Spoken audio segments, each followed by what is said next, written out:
what a treat we have today. 1958 Chevy Cameo pickup, Restomod.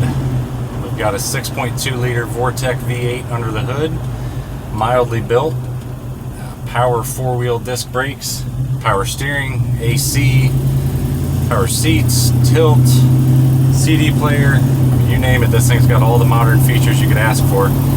Got a screen over the top I just showed that acts as a backup camera, but you can also see out your back window the whole time you're driving. Nice sound system, very, very high-end build here. You can see the reflection in the hood, everything we're driving past. I mean, super, super high-gloss paint job, very straight truck, runs and drives phenomenal.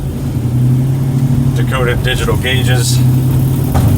They don't actually flicker, that's just because it's on video that they look like they're flickering. If you want to see more pictures and information of this truck, you can go to survivor-cars.com. Make sure you subscribe for all the latest inventory and content.